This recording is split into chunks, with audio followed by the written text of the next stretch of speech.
Many people know of iZotope RX as a problem solver, a cleanup tool for times when you thought a piece of audio was beyond repair.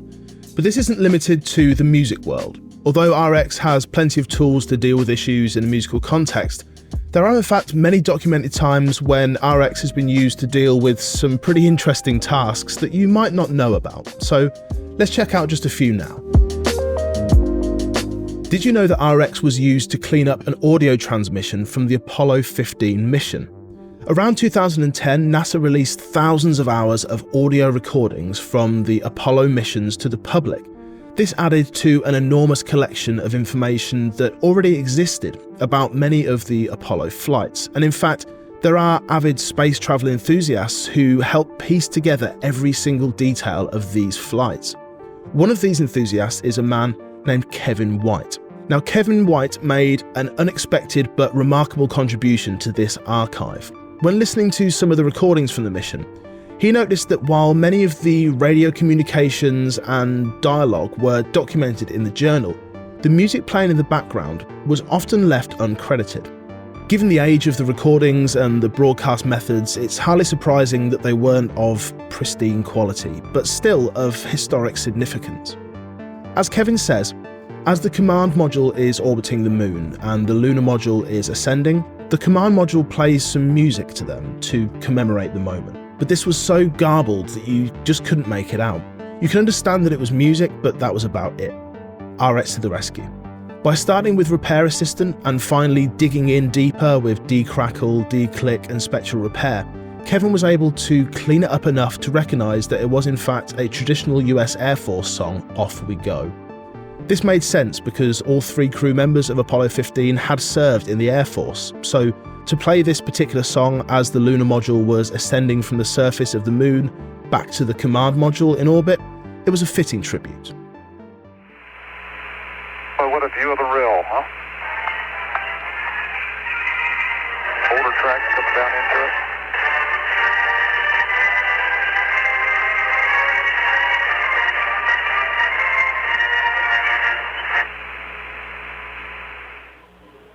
Well, what a view of the rail, huh? Older tracks coming down into it.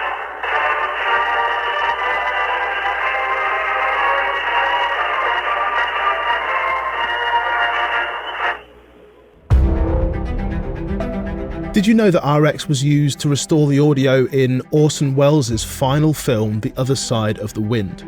The movie was shot between 1970 and 1976, then after Welles' death in 1985, attempts were made to reconstruct the film with no success. After the rights were acquired in 2018, every attempt was made to piece it all together, but it needed help bringing back the clarity and intelligibility of the dialogue. You see, after numerous transfers over the years, the majority of the audio that existed was from the movie work print, which is kind of like a first draft, if you like. A lot of work needed to be done in order to get the dialogue to a usable standard. RX was able to do this and more. In RX11, tools such as Dialogue Isolate and Spectral Denoise are prime candidates for removing noise from a dialogue recording. But on a much deeper level, modules such as Ambience Match, Dialogue Contour and the familiar Spectral Repair will help you dive deeper and add an extra layer of repair to the process. With such a broad selection of tools, any issues in the movie's audio could be dealt with and could uncover the dialogue for it to be heard in its original glory. This kind of work is relatively routine for those working as sound editors for picture or re-recording mixers, especially when dealing with older source files, as they're often not quite up to today's standards. And for those working predominantly in music, it's often pretty incredible to see the detailed work that goes into a task like this. There's a link down the bottom for the full story. Did you know that RX is used daily in forensic audio in courtrooms and law enforcement around the world to pinpoint a voice or a sound in a recording that doesn't give you too much to work with?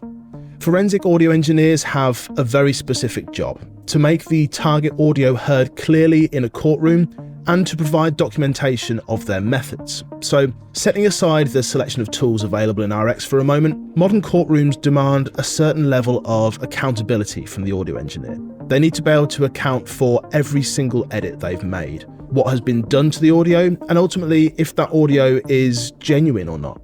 RX allows the engineer to save time-stamped task histories as XML files with screenshots of the work that has taken place to provide a watertight record of exactly what has been done to the audio. There really are a plethora of use cases for RX in the audio world outside of the day-to-day music and mixing applications. Personally, I'm using it in my own work to create radio edits for labels, so the track comes from mastering and perhaps they didn't realise it was going to need any explicit language removing for airplay. With RX, it's a simple enough task.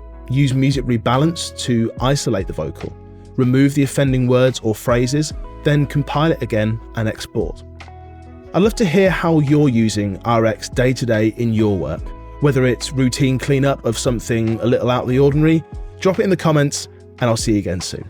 Take care.